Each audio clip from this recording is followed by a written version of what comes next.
We are live. Hello. Hello, everybody. We're Hello, back John. after 2 weeks. Hello, everybody. We took a little break. We went on some vacations. We, well, you went to Poland, but that was before. I Oh went man, I to went a everywhere. thing. Yeah, and then you went to an offsite, an onsite, an offsite. Yep. I've been doing a bit of traveling. I feel like this is the first time I've been home for like 3 weeks straight, just moving around. No good. Yeah.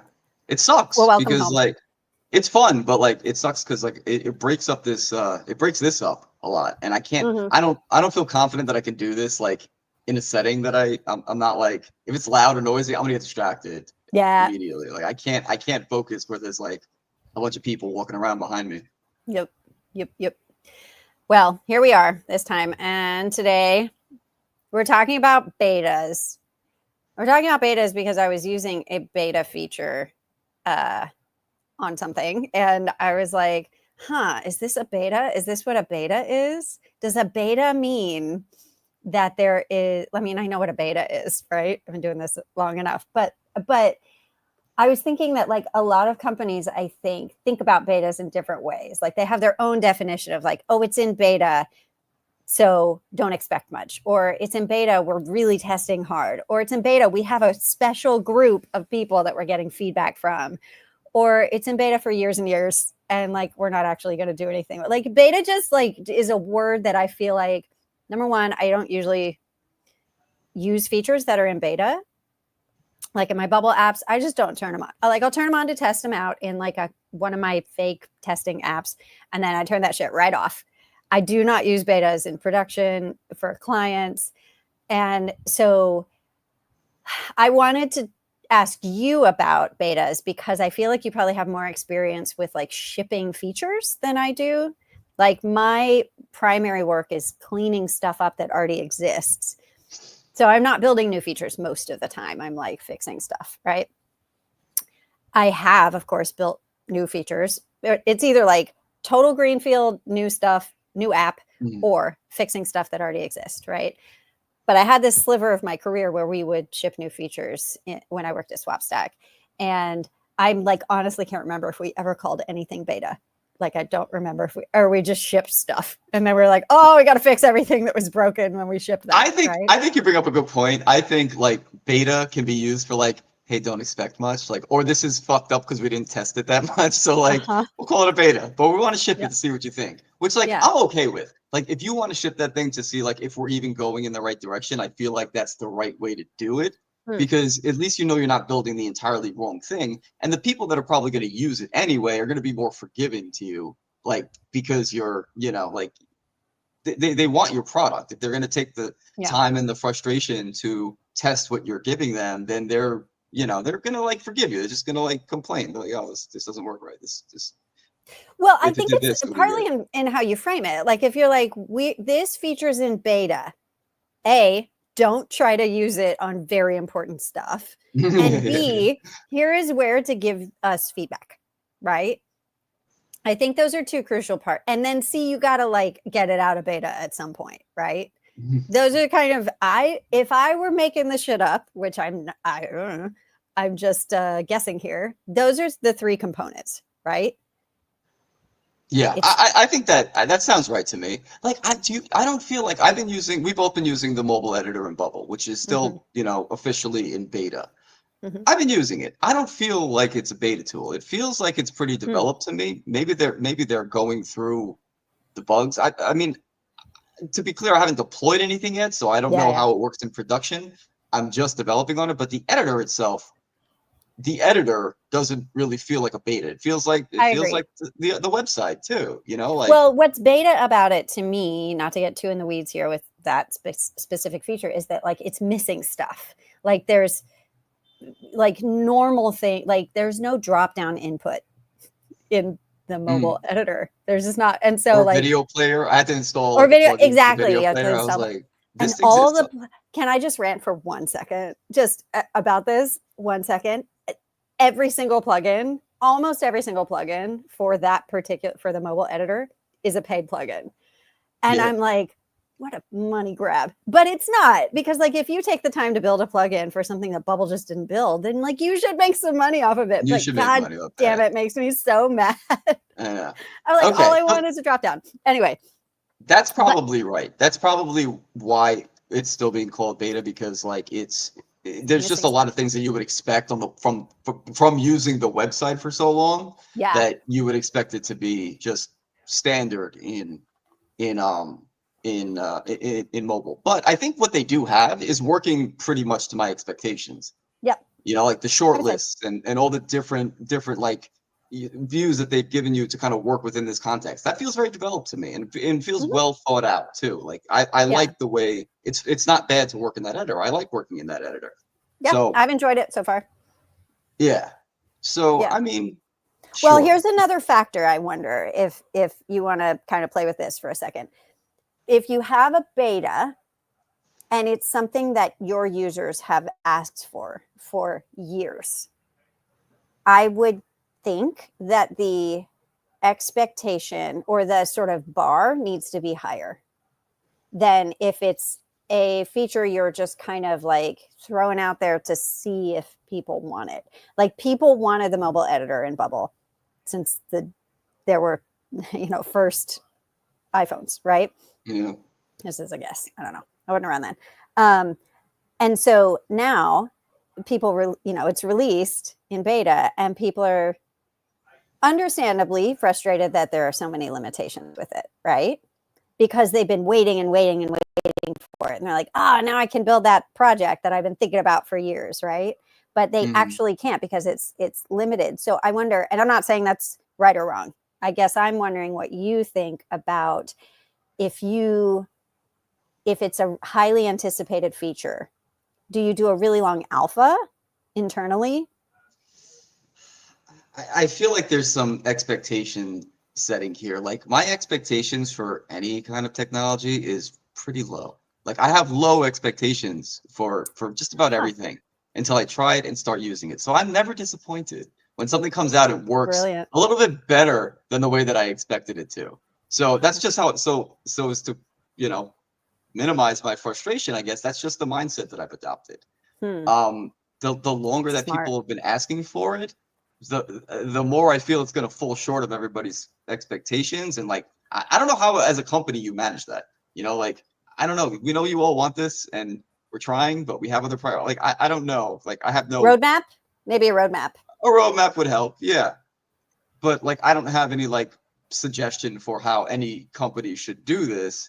Like, it's just for me as a user of the product, I'm treating the mobile editor like an entirely new product. Like Bubble may have not even well have built it, right? It's a new product to me. It's something new that I'm exploring. I haven't put all my eggs in this basket yet. I'm still trying to see whether, I'm using it, I'm rolling it out in my world slowly because I want to see how it works and what the limitations are.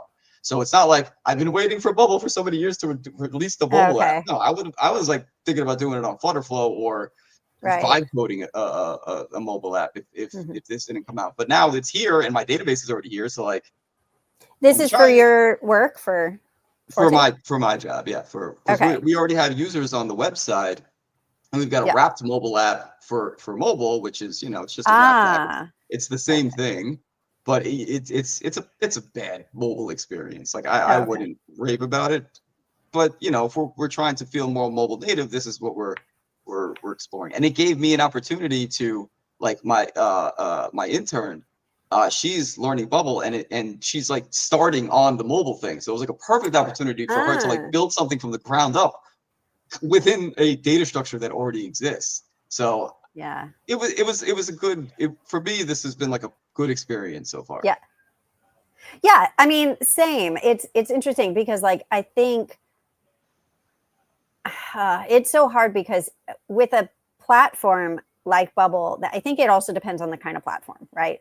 If you have a platform where it does one specific thing, like build software, right? Most softwares do one specific thing, and like if it doesn't do that fully, it's a worthless product. Does that make sense? Like, for example, if there's no deploy button in Bubble, Bubble is worthless. right? If you're building a mobile app in Bubble and you can't push it to the App Store, then the mobile editor is worthless, right? So I guess where my sort of, when I look at this and I go, okay, what's the value of a beta, or like, what phase are we in the life cycle here? I'm like, if there are things that I need that I can't get in this thing in order to have a fully fledged product, or even a beta product that I'm shipping, then like, what am I saying here? Like, it's not. Well, I think Yeah, I go know where ahead. you're going. And I think that the way that I see that is like, does it do the thing that it's supposed, like that thing that you said, build software? Does it do that thing to completion, right? Yeah. Even if what you're getting is a skinny version of what that thing could be in the future, does it do it to completion? If it gets you to the point where you can't deploy it, I'm probably not going to use it, because like I can only get so far with this. Like I'm not going to do your quality, your testing for you. You know what I mean? Like, give me something But that isn't will that what a actually. beta kind of is? It could be, but like it doesn't have to be. It could be that like I'm going to get some value out of just going through this and being able to deploy something, and like whatever the other things will come, and I'm okay with that. But like there's got to be value at a value exchange on both sides. You're getting valuable feedback from me on what I think this thing, like what this thing could do and how I would use it, and I have to be able to like show something for this effort that I'm putting into your beta. Like Right. it's got to be Yeah. both. I think about like, I read somewhere recently that like MVPs are dead and you shouldn't ship an MVP because people expect more now. And I don't know if you ever heard this, and I don't even know where I heard it, but just the idea that like you can build so quickly and so much now that a traditional MVP that just like does one basic thing and it's ugly and you're embarrassed by it and all of that kind of stuff, like, is not going to get traction because people expect more, and it's possible to do much, much more, right? So if the MVP is dead on a product level, then is beta kind of dead too? So Can you I think transfer that? it comes back to I think this comes back to the age-old product question. Does this actually solve anyone's problem? Like, does it solve a problem? Like, if you're like you don't even know, like as a user, you don't even know what to expect. Like, I don't even don't even know that I have a problem that I've been working around for so many years. But if something comes along and says like, "Hey, we solved this problem," I'm probably going to use it if it's a real problem for me. So I don't know if MVP is dead necessarily. I don't know if I agree with that, but I think the definition of what an MVP is may have changed. Oh, that's Like interesting. Yeah. the simplest thing that solves a problem is the way that I think about an MVP. Yeah. Well, I also think about an MVP as like kind of ugly, glitchy, it's like it's not refined. It's still, because if it's too refined, you've spent too much time, I guess is the thinking there, right? Yeah. And so you want to get people using it. And maybe that's the case with a beta feature as well. I don't know. It is like, yeah, I think that probably people are expecting more of the George. Hey, George. George is the favorite part of Aw. my week. Thanks. Thank Yeah, you. put that one up on the screen. Yeah, that's going on. That's staying on the You screen just keep that there the whole time. time. Like that is the I lost track from George's We're talking query. about MVPs and beta. I can't remember. So like I think that the like people will expect more out of an MVP now. You know what I mean? Like the expectation that and especially that it is I think, going to your world a little bit, the expectation that it's pretty is a lot higher because like Lovable can do it for you in like 30 seconds, and you can have a beautiful looking There's app. like no excuse anymore. Yeah. There really isn't an excuse to put out an ugly app, which I'm gonna have a hard time admitting because like I focus so little on making it look pretty, but like there is no excuse. There's no excuse. There's an AI tool called Gamma now that you can drop a bunch of information to, and it builds you this beautiful slide deck for you to like, and you could build like app designs on it too, probably. But like someone who like I know build good PowerPoint presentations is not an excuse to present a bad PowerPoint expression and all of this for you, right? Yeah. So like, there's no excuse for it to be ugly anymore, Kelly. You've won this battle. You've won. I've lost. You've won. Well, I might have lost the work because now someone else, a computer can do it. I'm not special anymore, man. Those days are over. What's going on in your world as far as like are you still doing like the like building the apps for clients from the ground up? Like, what's your focus now? No. I just am working on existing apps. So like I do a lot of what George does, where like someone comes to me and they're like, my app is broken or it's slow. What do I do? And then, I dig into it and it's always data structure. That's the first thing. There's never any security. Doesn't have much to do with performance, but like I always look at that. And then the design is always pretty bad. These are usually apps that have been built like by the founder manually. They're not using AI or anything like that, right? So they're just kind of starting from scratch, and they have gotten to that point where like something's working, but not completely, and they have just reached the limits of their knowledge, and so they'll come to me and then I'll help them fix it. So I don't want to drop any names, but like the situation where somebody like this is a perfect situation. A dude that I know, he got a lot of money stolen from his Stripe account because of a faulty plugin, and like the question becomes like, should you continue trying to build this yourself, single founder? So it's only, he's building this for a reason, and he's really good at the sales side. Like he knows how to get people on I can see that. Yeah. Which is amazing. Like that is a skill that most of us do not possess. So like the question becomes now, like, does he focus on building his business and then just outsource all the dev work? Like maybe I've reached the limit of what I want to learn about development, and now I just want to focus on getting more customers on this thing. He's at a crossroads right now because of, does he want to keep going in this direction? And I think it's like, that's a great problem to have. Yeah. So your friend came to my little meetup last week, and we talked about it. The whole group just talked about his Stripe thing for the whole hour. Awesome. It was really, really fascinating. And basically, it was clear that he was like solo founder. He was like, I don't know what I'm doing. I built this thing. People use it. I got all these, like people are paying for it. But there's this crucial slice of what he built that got corrupted. And it's the most important part. The whole reason you do something like this is there are many reasons, but like to make some money, right?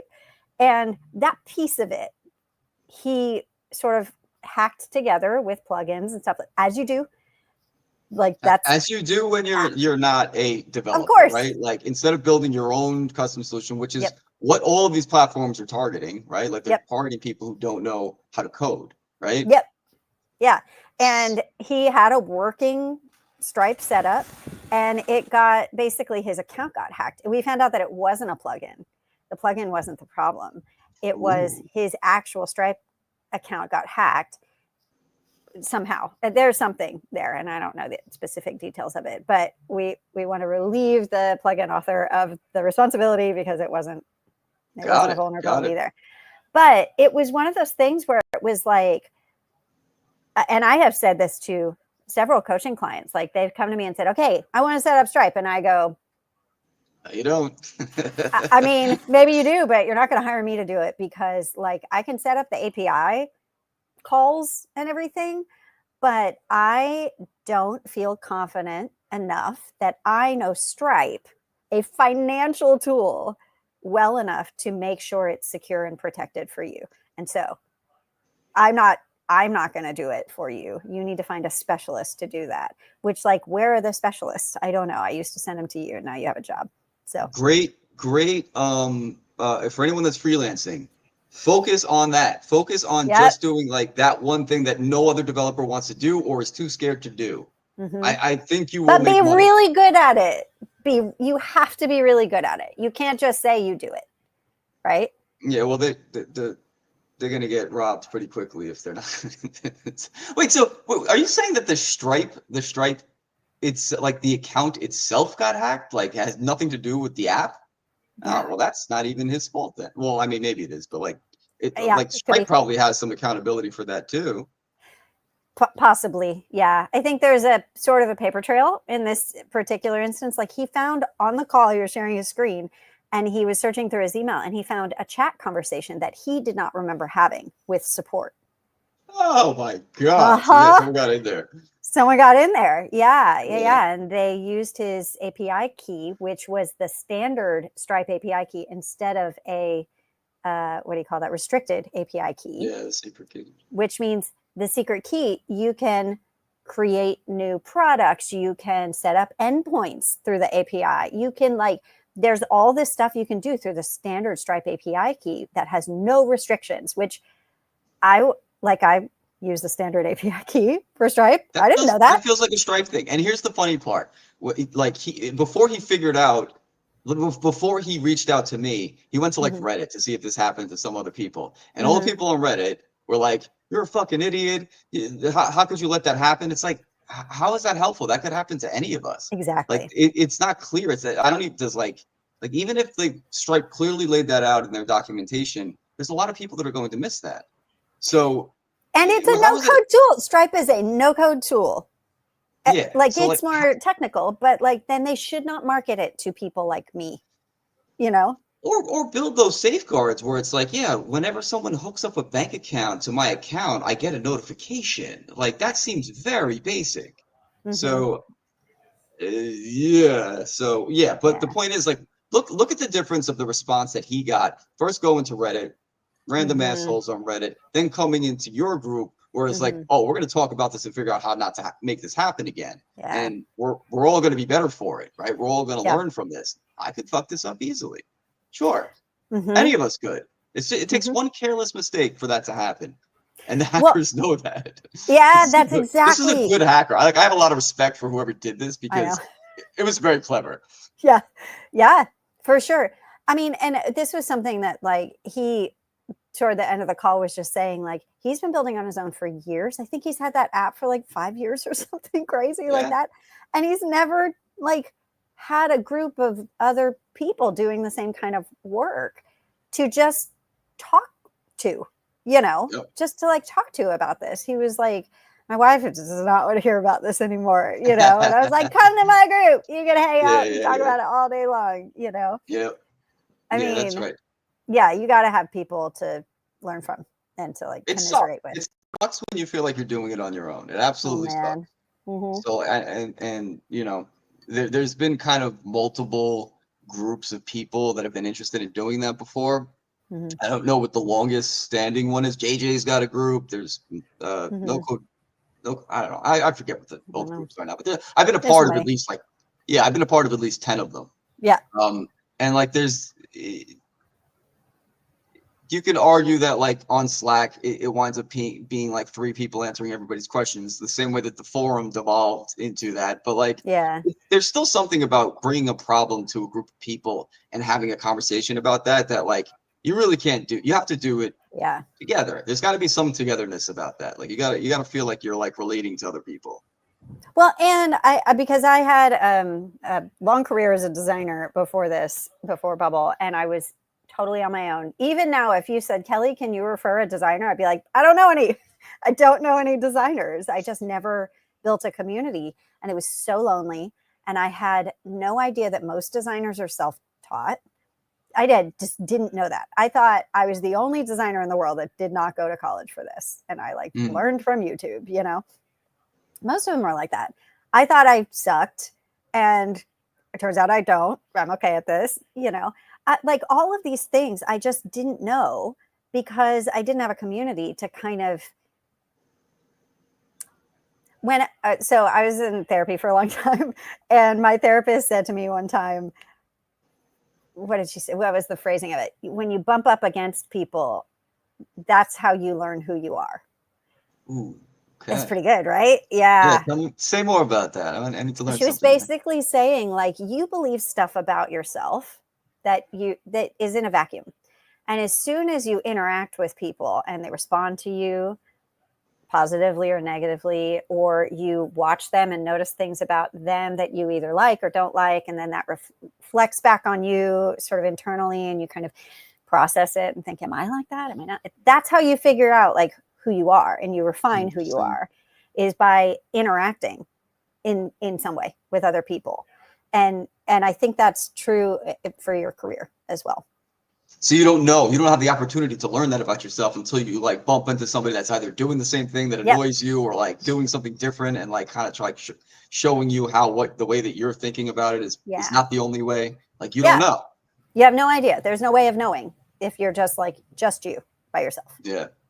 It's an interesting point. I definitely feel that whenever like someone's presence annoys me, like I'll kind of be like, what are they doing? No, well, I think of it like this. What are they doing that's like I'm doing that annoys me? You know what I mean? Like they're doing, like I feel like they didn't say, maybe they didn't even say anything yet. Or no, they probably said something, but like they said something annoying. Why does that annoy me? And it usually comes down to, this is something that I don't like about myself.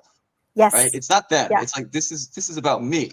That's why I'm annoyed by this. Otherwise it would have just like passed me by and I would have never even noticed that they said it, you know? So like that's one way to bump into somebody, right? It's just like, what am I feeling right now?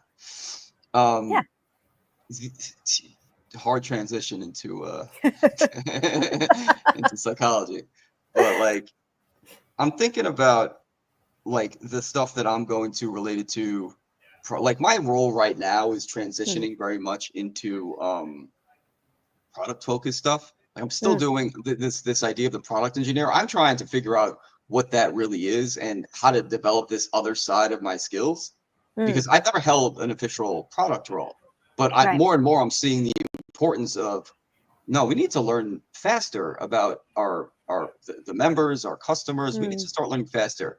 Me sending an update out on all the features that I've released on the app this week is not good enough. That's not enough anymore. I need to be like, hey, I talked to 10 customers today, or 10 members today, and they all said the same thing about this. And this is the reason that I released this feature.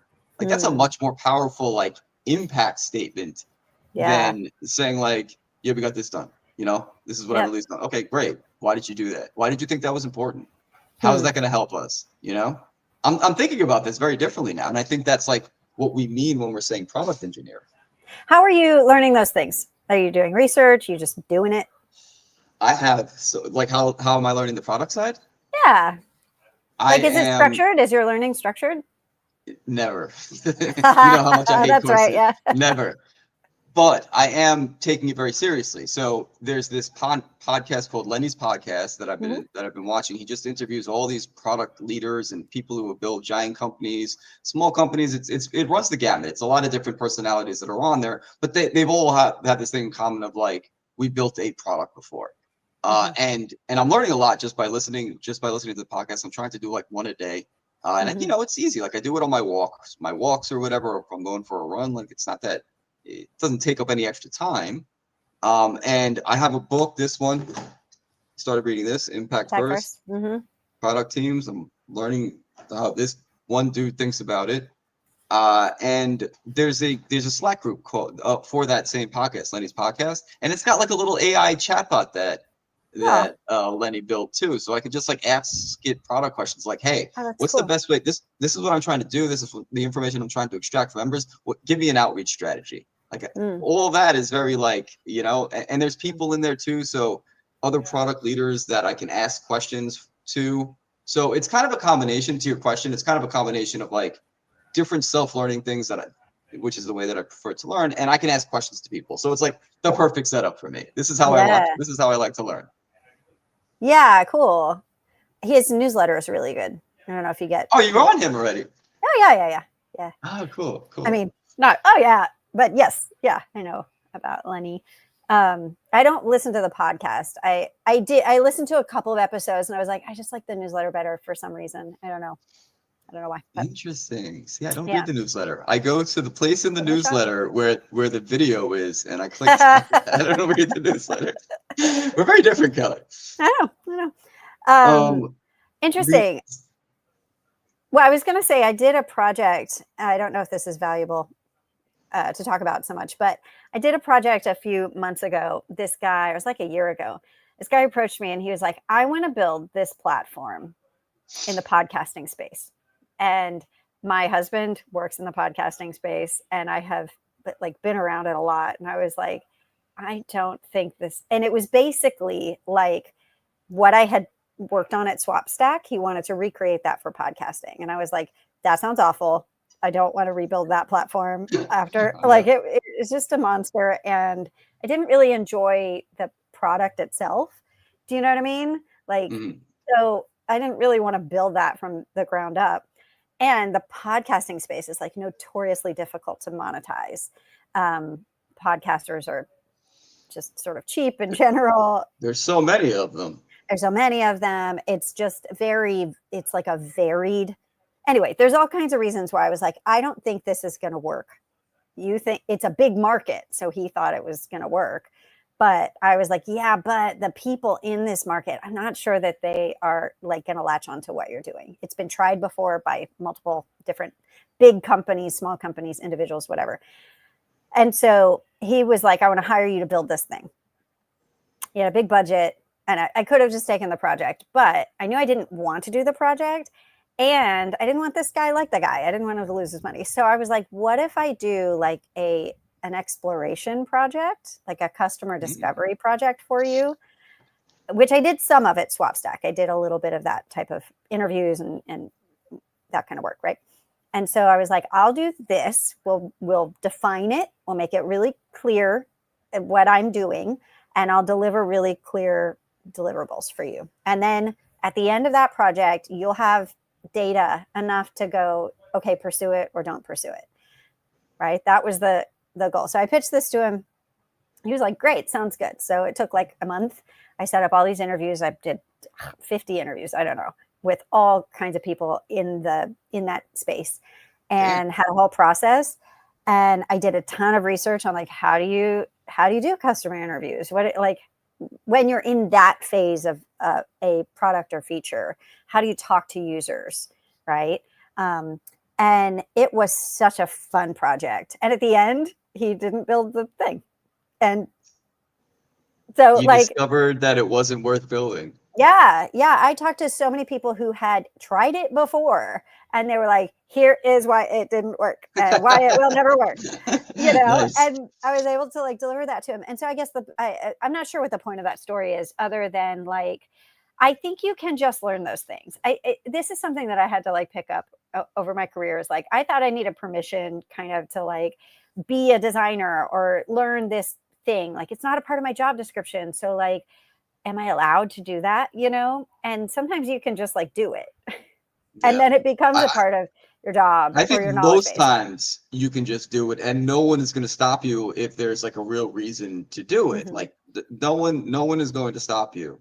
And it's actually exciting for me to move into this, because I'm pretty bored with like doing development work. Not that I don't want to do it anymore, but it's not exciting anymore. It's like, I know what this is. Like, I don't know everything, but I understand what it is and the fundamentals of it. And like, I'm good. This is like where I want to be in my like developer career. I want to move to something different now. I need a jump. And the CEO of the company, being a smart guy that is, he's like, John's at risk. He's going to leave if I don't change his job, or at least like let him think that he's moving in a different direction. You know, like, and that was like very smart of him. It's like, I have to give him something else to learn, or he's going to get bored and look for another job. Like, very smart. Like, he recognized like there's not one way to just manage people. Like, I'm a very like specific person, and I need to be like managed like in a particular way. So. And now I'm like excited again. You know, I'm excited to do that, and it makes the engineering stuff a lot easier, because it's like it's more informed. Like, it's informing the engineering decisions that I'm making. You know, so do you find you're building as much? Like, okay, are they're gaining something? They're gaining more knowledge. They're gaining you being happier and sticking around. Like, they're gaining all these things, but they probably are also losing some of your productivity in the technical realm. Right? I think that we don't know what we should be building right now.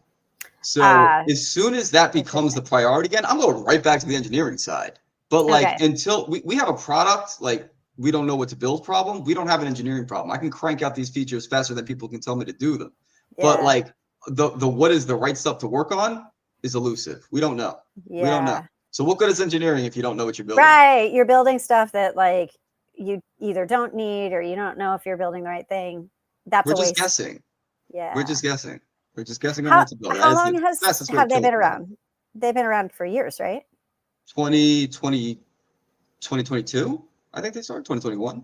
And they had not had like a process in place for feature, like exploring a feature and deciding to do it.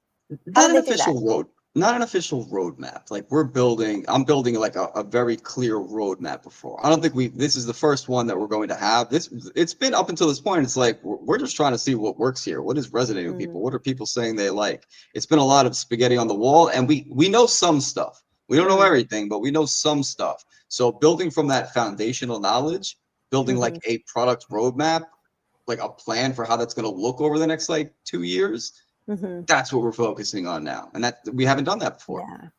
Did they exist? It's been more reactive, I would say. To answer your question more directly, it's been more reactive than it's been like, this is the vision. This is the direction that we're going. Were they a company before Bubble? Like they provide a service for companies, right? It's a B2B app. And did they offer that service before they had an app? Yeah. Yeah. Okay. This dude hacked it together with Zapier, Calendly, like all of the like he hacked together this app and eventually they came, like it worked. It got people's attention. They were able to sell this thing. And then so the CEO is essentially the first engineer at the company. And then they were like, okay, we need to move to an actual platform, like a singular platform. And that's when they found Bubble, and that's when they found the Momentum Group to build that for them. Right. From there, I was hired later on in that process. Gotcha. Speaking of Momentum Group, Will's wife, Zasha, I think is her name. Well, anyway, there's a connection to the app I'm working on right now, which is like kind of a bizarre little connection because I don't think that they're actually. Oh no, I know why. I think because your company went through the accelerator that I'm helping to build the app for. Oh yeah, on deck, right? Yeah, no, not on deck. No. Praxis. Praxis, yes. They went through Praxis. That's how they know you. That's how they know Brenton. Like all of you are Praxis alums. Yeah. Well, I'm not a Praxis alum, but I'm working on the app right now. But it's a similar experience, right? Which is like they have had Praxis is an accelerator, and they have this events thing. Like people run events, they go through events, and then they can run their own version of those events, whatever. And it's all been just like Scotch tape and all this. I mean, many complicated systems over years, and now they're building this app. And what's so interesting about it is that like. And coming back to sort of beta stuff, like this app is not a beta. What we're building right now, it's not a beta because they know what it needs to be. They know like exactly how their system has worked over years and years. So there's very little research that they actually need to do. So that's nice, right? Because then you kind of skip you still have to do like testing for, bugs and stuff like that, but you skip a lot of the like having to interview people. But at the same time, because they know it so well, and people, because it's been hacked together with all these different systems that people can mess with, everyone has like unique ways of doing it. So now they're building this very rigid thing that needs to be super flexible. And that means the production or like the creation of this thing is like endless, right? Because it needs to be rigid, but also flexible and cover all these different use cases and any other potential use case that might come up. So like, yeah, I'm struggling with that too. Like the different type customer profiles that we have different information about what we need. So like we have to be flexible in the sense that like, yeah, we're not going to have phone numbers for this group. That's how and that's like basically how we get. So how do we collect that from the member themselves? You know, like for this vertical, and how do we get people to upload it from this vertical, and how can we do an HRIS integration from this vertical? But I see, but your point is like I think what you're saying is like if you're hacking it together at first, like that kind of informs you like, oh, we know what we're building now. Now we can build it in a more structured way. If you don't know what you're building and you just start with like, we're gonna build a production ready app, it's like, yeah, but you're probably building the wrong shit. You know, like you don't know how people are going to use this. Yeah, the value I think of an MVP or a beta is that you can build your theory of what the feature or the product should be. This is a theory. We don't know yet, right? Yeah. And so you build just the theory instead of the theory plus everything else it could be. You start with the theory and then you find out if you're right or wrong. And then you build on like a little bit more on top of that, right? And a little bit more and a little bit more, instead of saying like, I know exactly what it is. And so let's build that exact thing. I can count on like 8,000 hands how many times people get this wrong, myself included. I'm not above this, but like everybody gets this wrong their first go around. They want to build it what it could be in the future. They're building the future version of this instead of someone like our friend, and I don't want to drop his name because I don't know if he wants like all that on blast, but like our friend, he found his niche first and then worked backwards from what they were saying. Like what he knew that market so well, and he knew that they had to pay for a specific thing every year, and this is what the business is going to look like, and then built a software around their process. So like it's a much smarter way to approach development, in my opinion. But it starts with the product, right? Like that's product work or sales work or whatever you want to call it.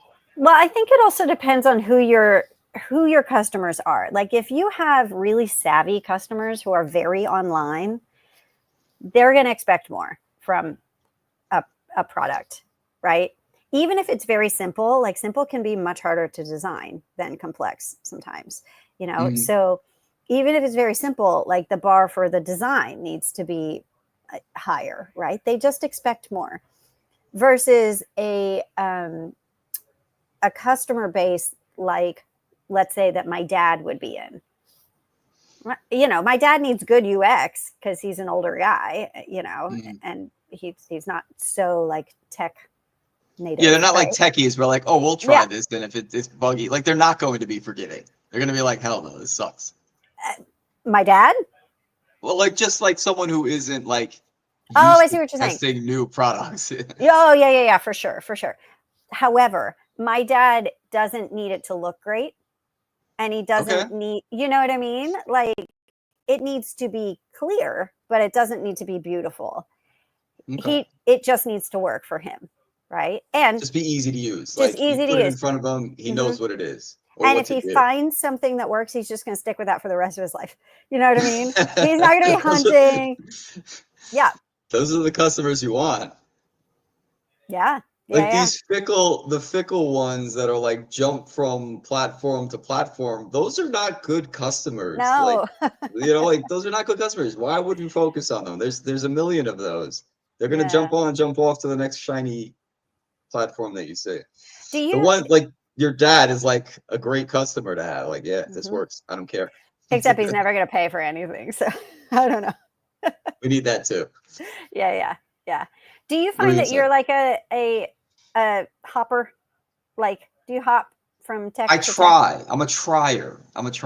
Like I will keep an open mind about what you are telling me to try, but for me to go all in on it, there's got to be a real reason. I don't care. Like I don't have FOMO.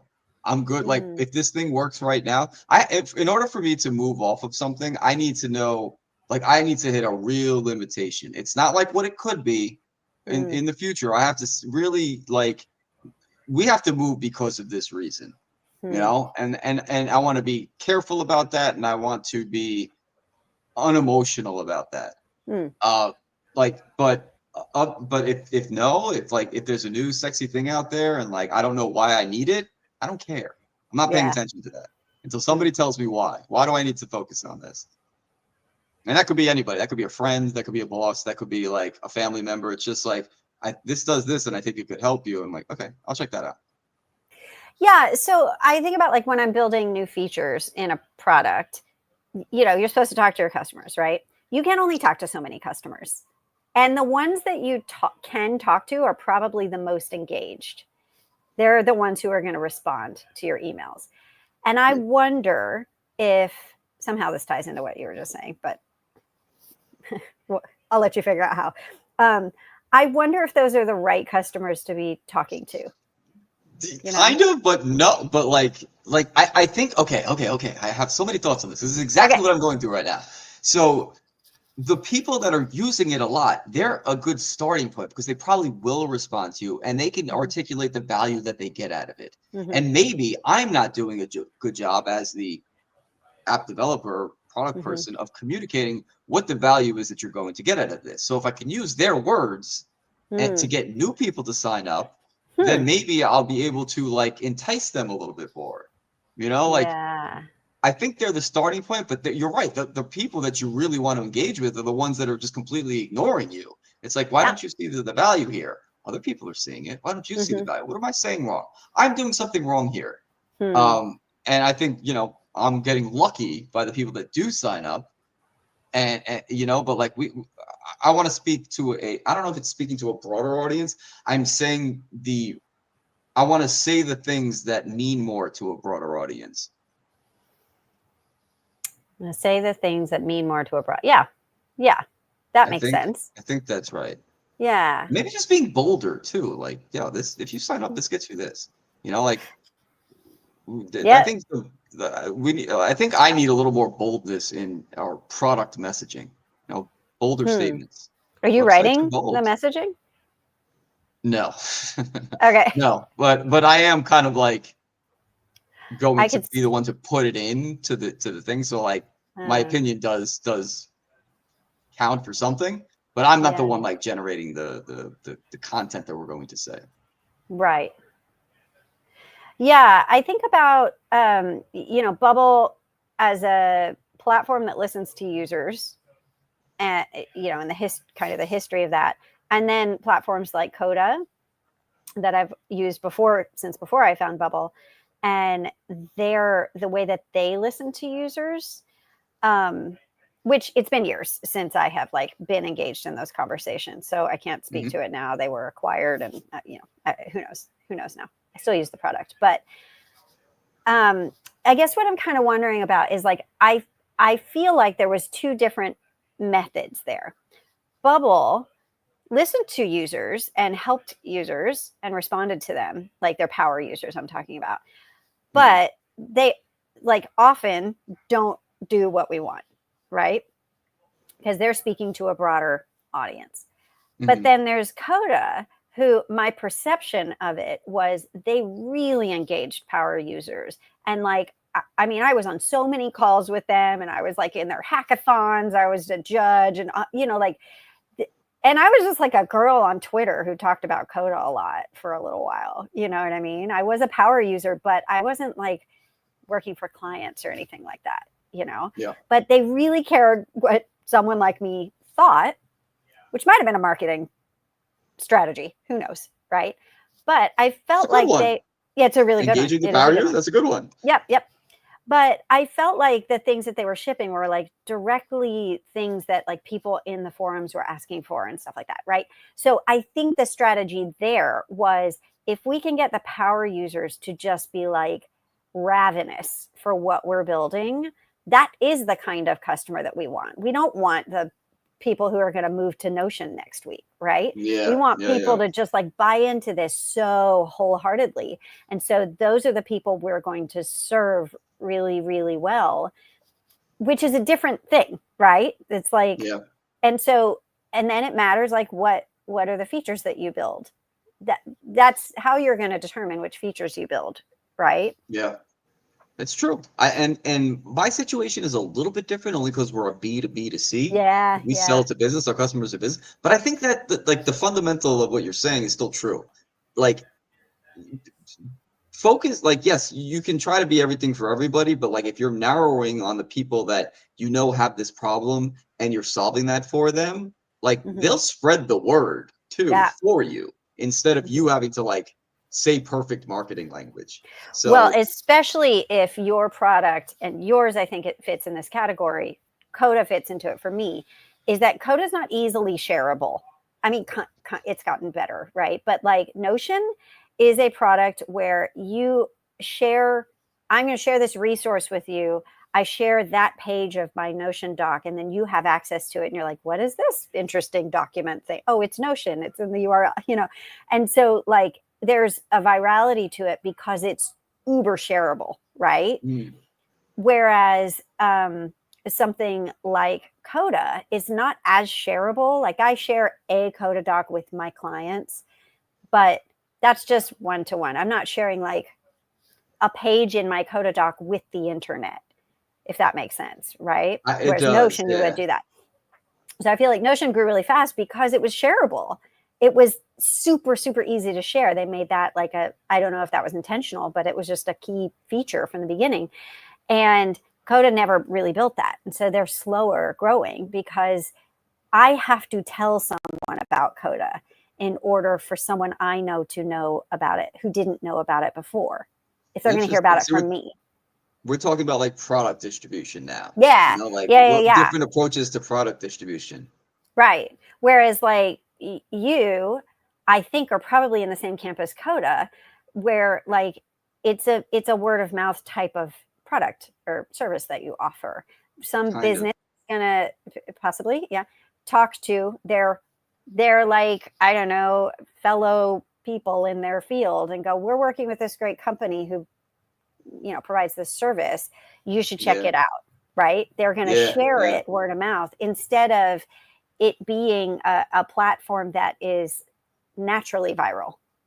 Yeah, I mean that you're right. That is what it is. It a lot of it is word of mouth. A lot of it is like speaking engagements and stuff like that. Just because like this is how businesses buy. You know, like it's different from like a notion that it's different. But like you said, but I still think like the underlying like even if the virality is amongst our members and they're all sharing with each other, that's going to catch on and inform the decision makers of like, hey, people are using this, people think this is fun, and they're going to say, hey, they're going to tell their next person, oh, all my employees are really enjoying using this, and like that's a lead. You know, so like there's something to it. It's just I think it's just more complicated in my situation, but I think the same thing is true. Have you read product-led onboarding? Have you read anything about that? Product-led onboarding. Yeah, no, you should look it up. Product-led. I didn't know the name of the book I was reading.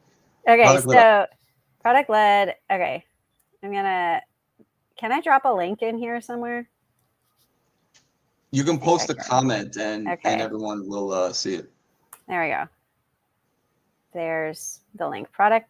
Oh, that's weird. That posted as if I'm you, but I posted that. That was me.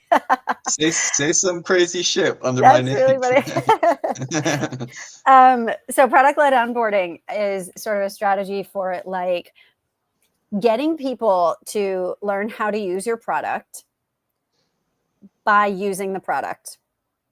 So it requires really thoughtful UX, and it's rather than having like an onboarding call where someone from your team gets on a Zoom, shows some, you know, here's where this is the process, this is whatever, you know, whatever, right? It's built into it's that the onboarding is intentional and gets people to the time to value is short, right? So you build in opportunities for people to get value out of your product very, very quickly. What's the thing that they want the most?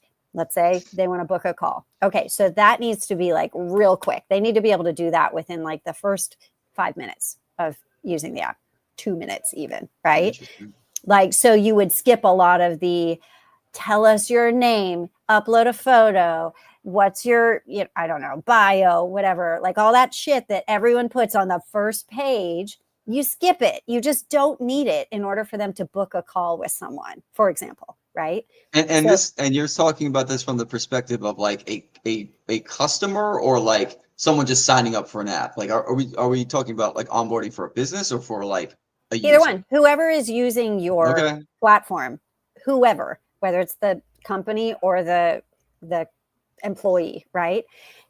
Any user using your app, you need to figure out what is the value, why do they sign up for this, what do they want, and get them to at least a piece of that very quickly. And then once they've done that, it leads them immediately to the next thing of values that they can get. You're basically like compounding value through your onboarding process. And onboarding could be signing up for the app, but it could also be starting a new feature, right? It might even be that you hide features for a while. Like they don't need everything at once. Maybe they just need to see, here's how you book a call. And then once they book a call, you unlock these other features. I don't know your platform, so I'm just talking out of my ass here. But like, no, you're like hitting a lot of it on the head, though. It's oh, weird. okay. Like, have you used it before? Well, I mean, I read this book and I've like used it in things that I've built. That you sort of like give people what they need and want in small doses, and it gives them that hit of like, love this thing, right? Yeah. And so it's just a strategy for planning your onboarding, which onboarding is the thing that people forget about. They build the whole product. That's the thing I'm focusing on right now is the onboarding. Read that book. Like that is the thing. Okay, product-led onboarding. You sold me. That's the next one I'm going to read after I'm finished with this one. It's really, really good. Yep. And they have that guy who wrote that has a couple of things. There's like product-led something. I don't know. There's a few things. Product-led growth I've heard before. Growth. Yeah. I've heard people say that. Yeah, product-led growth. Yeah. But the onboarding piece is a really interesting thing that I think people overlook. And it's so crucial. It's like, how do people start using your app and get like bought into it in the beginning, right? They're never going to see how good it could be if they never signed up in the first place because they couldn't get past your activation screen or whatever. Yep. All right. All right, Kelly. I think I'm pretty good on this. Great. I got all my thoughts out. I think I don't know what else what else I have on this. Yeah. I'm good. All right. Good. Well, cool. All right. Good to see you. Bye, everybody. I'm gonna end it later, everybody. Okay.